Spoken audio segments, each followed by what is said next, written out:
নমস্কার বন্ধুরা, আমি তোমাদের প্রিয় গল্পকার। আজ আমি তোমাদের এমন এক গল্প শোনাব যা হয়তো অনেকের জীবনেরই প্রতিচ্ছবি। এই গল্পটি একজন নাম প্রকাশে অনিচ্ছুক শ্রোতার পাঠানো, যিনি এই গভীর আবেগপ্রবণ এবং রোমাঞ্চকর কাহিনীর মাধ্যমে আমাদের মন ছুঁয়ে যেতে চেয়েছেন। গল্পটি কতটা সত্যি তার উত্তর আমি জানি না, কিন্তু এর প্রতিটি পংক্তি যেন এক নিদারুণ সত্যের সাক্ষ্য বহন করে। আর হ্যাঁ, তোমরা যারা আমার এই গল্প বলার ভঙ্গি পছন্দ করো, আমার চ্যানেল সাবস্ক্রাইব করতে ভুলো না, কারণ গল্পের কোনো এক ফাঁকে আমি আমার ব্যক্তিগত ইমো নাম্বারটি দেব, তাই নাম্বারটি পেতে হলে পুরো গল্পটি মনোযোগ দিয়ে শুনতে হবে। গল্প শুরু হচ্ছে কলকাতার এক প্রাচীন পাড়ায়, যেখানে শতবর্ষী ইটের দেওয়ালগুলো এখনও অতীতর গল্প বলে। সেখানেই বাস করত শর্মিলা, বছর ৩০-এর এক সুদর্শনা বাঙালি নারী। শাড়ির আঁচলে বাঁধা ছিল তার সংসারের সমস্ত আশা ভরসা। স্বামী অরিন্দম একটি ছোট বেসরকারি সংস্থায় উচ্চপদে আসীন। তাদের সংসার ছিল তথাকথিত সুখেই মোড়া, কিন্তু মনের গভীরে এক অদেখা শূন্যতা, এক অব্যক্ত হাহাকার। অরিন্দমের ব্যস্ততা, তার জীবনের প্রায় সমস্ত সময় জুড়ে থাকা অফিসের চাপ তাদের দুজনের মাঝে তৈরি করেছিল এক অদৃশ্য দেয়াল। শর্মিলা এক অসাধারণ গৃহবধূ ছিল। তার রান্না, তার রুচিবোধ সবকিছুতেই ছিল এক নিজস্বতা। সে ছিল তার স্বামী, তার পরিবার, তার নিজের ছোট্ট জগৎ সবকিছুর প্রতি অনুগত। কিন্তু নিয়তি যখন নিজের খেলায় মেতে ওঠে, তখন শত অনুগত হার মেনে নেয়। শর্মিলাদের জীবনে সে এলো এক ঝড় হয়ে। অরিন্দমের অনেক পুরনো বন্ধু রণবীর, প্রায় ১০ বছর পর তাদের আবার দেখা। রণবীর এখন একজন প্রতিষ্ঠিত স্থপতি, নিজের স্টুডিও চালায়। তার রুচি, তার কথাবার্তা, তার ব্যক্তিত্ব সবকিছুই শর্মিলাকে প্রথম দেখাতেই মুগ্ধ করেছিল।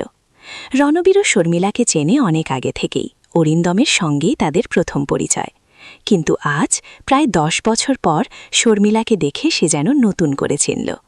প্রথম দেখা হয়েছিল একটি পারিবারিক অনুষ্ঠানে। অরিন্দম আর শর্মিলা গিয়েছিল নিমন্ত্রণে। সেখানেই রণবীর উপস্থিত ছিল। শর্মিলা সেদিন পরেছিল একটি হালকা নীল রঙের তাঁতের শাড়ি, খোপায় গোজা একগুচ্ছ বেলি ফুল। তার শান্ত স্নিগ্ধ রূপ রণবীরের চোখে যেন এক নতুন ছবি আঁকল। অরিন্দম তার পুরনো বন্ধুর সাথে গল্পে মশগুল ছিল, আর শর্মিলা নিজের মনেই আনমনা। হঠাৎ রণবীর এসে অরিন্দমের পাশে দাঁড়াল।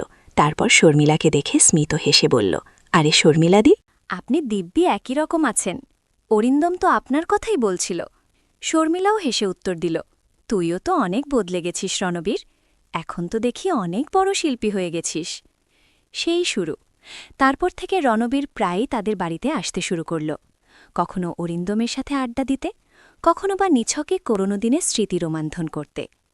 শর্মিলাও প্রথম দিকে একজন পুরনো বন্ধুর প্রতি সদ্ভাব রেখেই কথা বলত, কিন্তু ধীরে ধীরে রণবীরের সাহচর্য, তার বুদ্ধিমত্তা, তার রুচিশীল আলোচনা, তার চারপাশের জগতে মুগ্ধতা সবকিছুই শর্মিলাকে এক নতুন জগতের দিকে টানতে লাগল।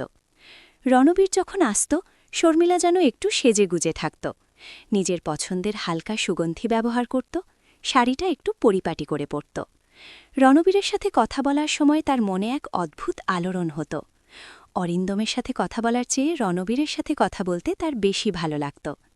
রণবীরের কথার মধ্যে একটা তীক্ষ্ণতা ছিল, একটা গভীরতা ছিল, যা অরিন্দমের যান্ত্রিক জীবনে পাওয়া যেত না। একদিন অরিন্দম অফিসের কাজে বাইরে গেল, বাড়িতে শুধু শর্মিলা আর রণবীর। সেদিন রণবীর এসেছিল একটি পুরনো অ্যালবাম নিয়ে, যেখানে তাদের কলেজের সময়ের ছবি ছিল। ছবি দেখতে দেখতে তাদের দুজনের মধ্যে এক অন্যরকম ঘনিষ্ঠতা তৈরি হল। রণবীর বলল, জানিস শর্মিলাদি, যখন প্রথম তোকে দেখেছিলাম তখন থেকেই তোকে আমার খুব ভালো লাগত। তোর ওই শান্ত স্নিগ্ধ চেহারা, তোর কথা বলার ভঙ্গি সবকিছুই আমাকে মুগ্ধ করত। অরিন্দম ভাগ্যবান। শর্মিলা চমকে উঠল। এমন কথা সে আশা করেনি। তার হৃৎপিণ্ড দ্রুত লয়ে স্পন্দিত হতে লাগল। রণবীরের চোখে সে এক গভীর আকর্ষণ দেখতে পেল, যা শুধু বন্ধুত্বের নয়। এই আকর্ষণ ছিল তীব্র, নিষিদ্ধ, কিন্তু অনস্বীকার্য। শর্মিলা চোখ নামিয়ে নিল, তার গাল দুটো লাল হয়ে উঠল। রণবীর তার হাতটা আলতো করে শর্মিলাদের এবেলের ওপর রাখল।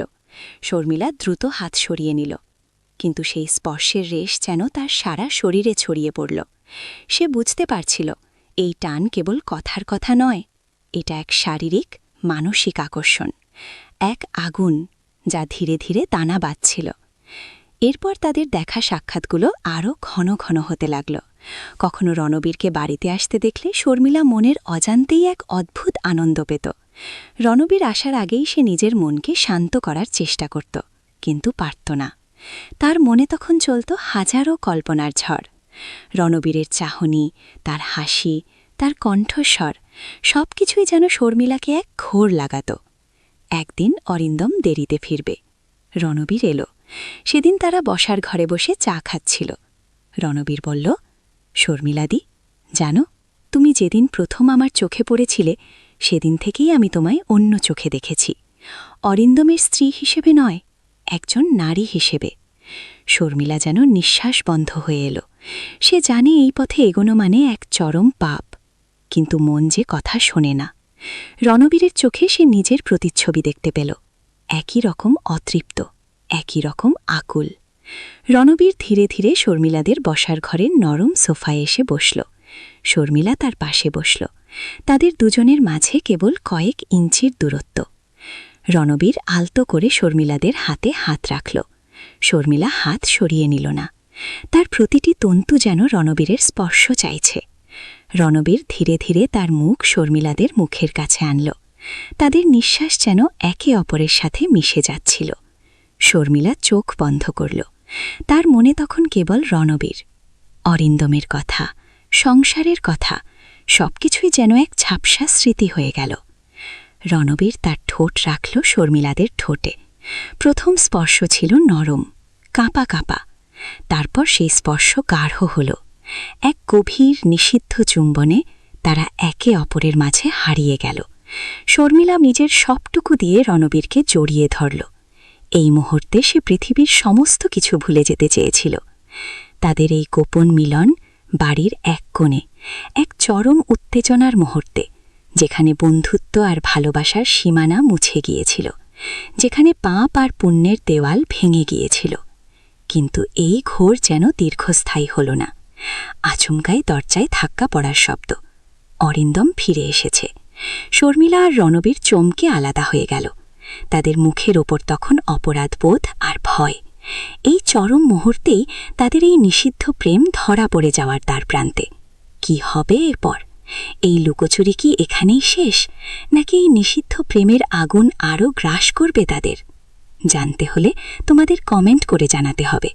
তোমরা যদি চাও এই গল্পের দ্বিতীয় পর্ব শুনতে, তাহলে অবশ্যই কমেন্ট সেকশনে জানাও।